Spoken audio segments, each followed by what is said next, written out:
As I was running in Hyde Park, it all became so clear to me.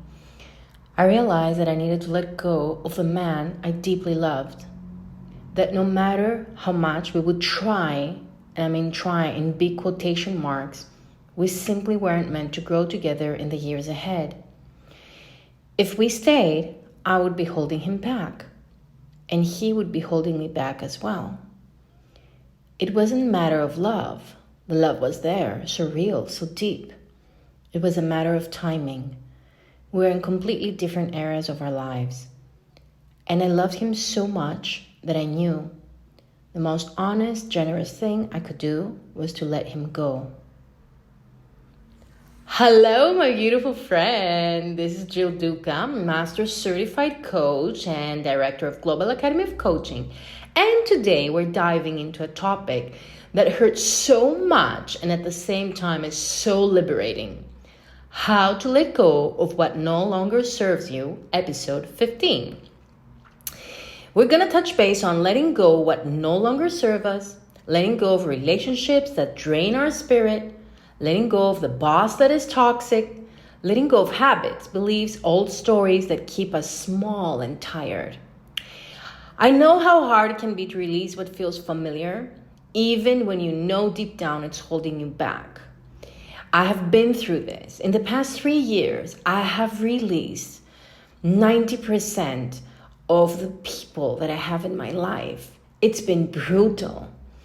Sometimes we stay attached because it feels safer to carry what we know rather than risk the unknown. It's so painful. Sometimes we tell ourselves it's not so bad, or maybe it will get better, or I should be grateful. Now, my beautiful friend, here's the truth. We cannot create a new life if our hands and our hearts are still full of the old ones. So the past 3 years, I felt so heavy, stuck, and resentful of things that kept repeating the same patterns. And no matter how hard I tried, they wouldn't change. And you know what?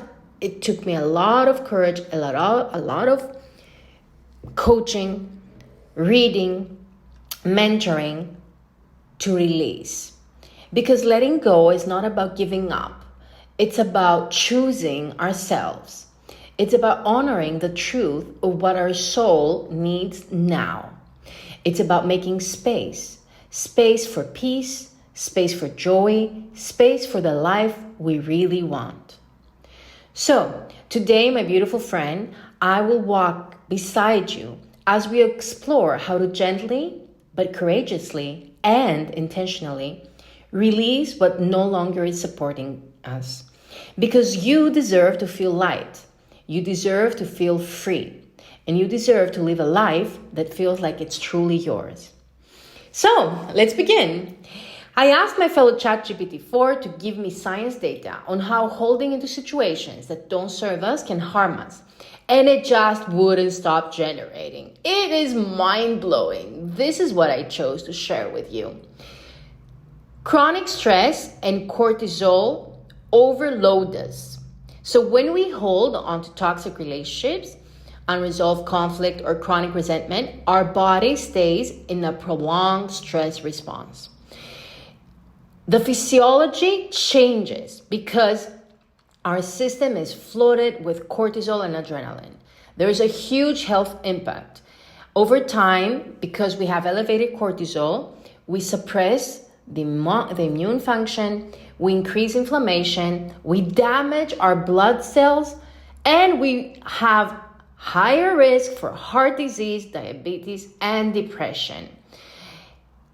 A 2014 meta-analysis published in the Psychological Bulletin analyzed 300 studies and found that chronic stress increases mortality risk by 43%. So imagine we have 43% more probability of dying because we have chronic stress. Now, another thing that I had been heavily through was rumination, okay, which leads to depression. When we cling to painful experiences or replay regrets constantly, our brain gets stuck in rumination loops. And this rumination activates the default mode network. That's what it's called, because this reinforces negative self-narratives and depressive thinking. We have the risk, according to the Journal of Abnormal Psychology, to increase the risk of developing major depressive disorder by 400%. 400%. Depression, of course, is linked to higher levels of C-reactive protein, and I don't know what this, inflammation, okay? There's tons of inflammation when we are depressed. Rumination leads to loneliness and clinging to unfulfilling relationships. So many people, we hold into draining connections out of fear of being alone. But loneliness inside a relationship is as harmful as social isolation. A Harvard study of adult development, it's an 85-year-old study, okay? 85 years they've been running it. It says that people in high conflict, low support relationships had significantly higher rates of chronic illness and earlier death. 26% more increased mortality. So compared to smoking 15 cigarettes a day. So if you are in a relationship in the fear of being alone, this relationship does not support you, then it's as if you're smoking 15 cigarettes a day without smoking. Research shows that not letting go of anger and resentment has severe health consequences.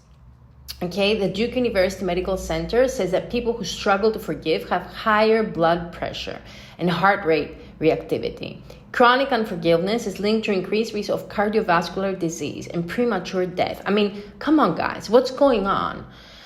And emotional suppression, holding back feelings and pretending things like are fine when they're not, creates emotional dissonance, a major stressor, okay? Over time, this emotional suppression predicts higher rates of hypertension, anxiety, and depression. So the bottom line is that whether it's a relationship that no longer aligns with us, a relationship, an identity that no longer fits, a resentment that I've been carrying for too long, a fear of releasing what's familiar, holding on costs our health. Holding on literally kills us. And I know now the question is, hey, Jill, how do I know what is not serving me? This is something that we discuss so often at the classes in Global Academy of Coaching Leadership Certification. The big question is, what is the difference between perseverance and letting go of what is not working? Don't worry, I've got you. I want to invite you to do this exercise. It will really catapult you. It's so powerful. I'm doing it once every 3 months, and it literally has changed my life. And I'm doing it also with my high-paying one-on-one coaching clients. I would like to invite you to write the list of annoyances, okay? I want to invite you to write down everything that annoys you. Yes, everything. Your boss, your husband or ex-girlfriend, your neighbor, your finances, your taxes, anything that keeps taking up megabytes in your brain, as I say. What do you keep thinking about over and over again? Just write it down, spill it all out. And then, yes, do it right now. Take 5 minutes because your RAS, your reticular activating system, won't need more time to bring it all up. It's so easy for our RAS to bring out the negative stuff. So just let it pour out into the paper. And now comes the clarity. Go over each one, line by line, and ask yourself, is this something I want to preserve with, to go through, to stay committed to? Or is this something that it's time to release, to forgive, to let go? And I want to invite you to go from a place of being non-judgmental, release guilt, and be raw honest, okay? This is how you start to know. When you see it in black and white, it becomes clear what is nurturing you and what is quietly draining the life out of you. So let's check out some key distinctions. First way to understand it, is it love or fear? Okay, perseverance is driven by love, purpose, and vision. Okay, you stay in your business through hard times because you still believe in the mission. Holding on is driven by fear. Fear of failure, fear of what others think, fear of the unknown. You stay in a draining relationship because you're terrified of being alone, and you say that you stay in the relationship because of your children. So I want to invite you to ask yourself, am I staying because I believe in the future or because I'm afraid to leave? Love and fear. Okay? Now, the second one is energy. Does this give me joy or it's draining me? Perseverance is hard but energizing. Even when you are exhausted, you feel that you are on course. You know that you are feeling purposeful, okay? Clinging feels heavy, contracting, and joyless, okay? So after spending time on this goal, this relationship, do you feel expansive, clear, and proud? This is perseverance. Smaller, resentful, and depleted. This is holding on. So it has to do with joy and feeling drained. Number 3, growth. Am I evolving? This is so important. Or am I repeating? Perseverance involves progress. Skills deepen. Lessons are learned. Connections grow.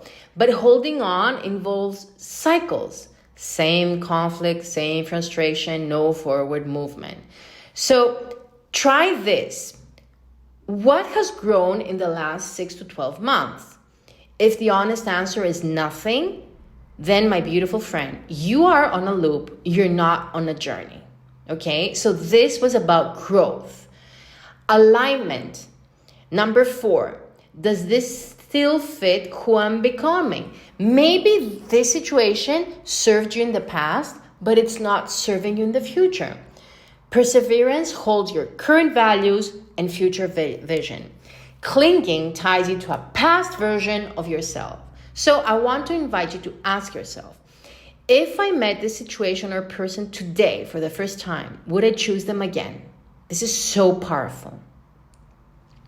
And number 5, inner voice. What does your intuition say? Deep down, you often already know. The body whispers it before the mind is willing to hear. Just close your eyes, place your hands over your heart, breathe slowly, and ask, is it time to release this? Wait, listen. Trust the first feeling, my beautiful friend. The first feeling is always the right one.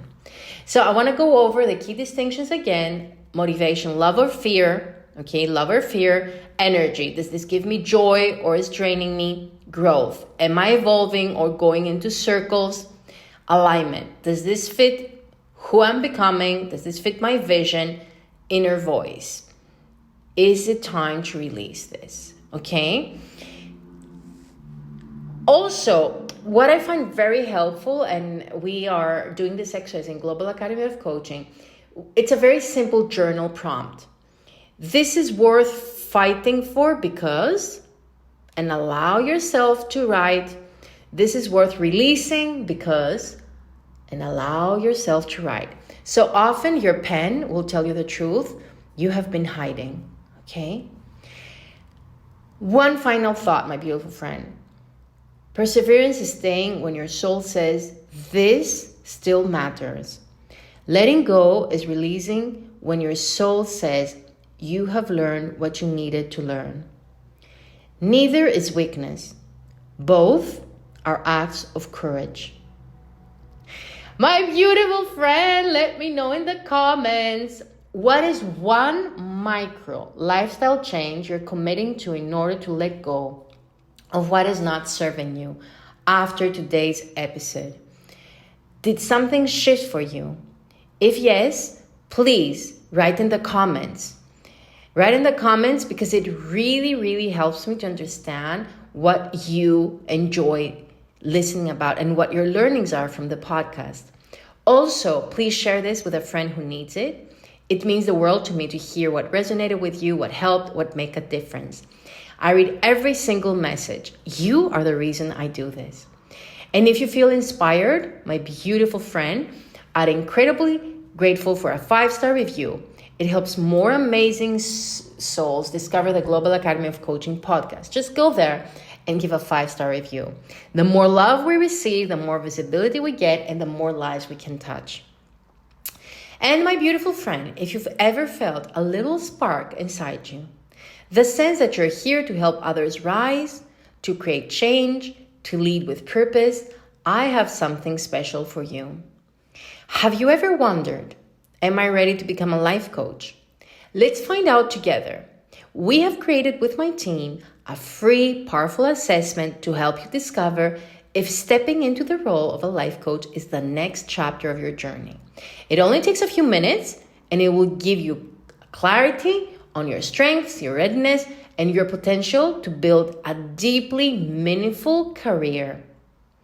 If your heart is whispering, maybe this is for me, don't ignore it, okay? Follow it, explore it.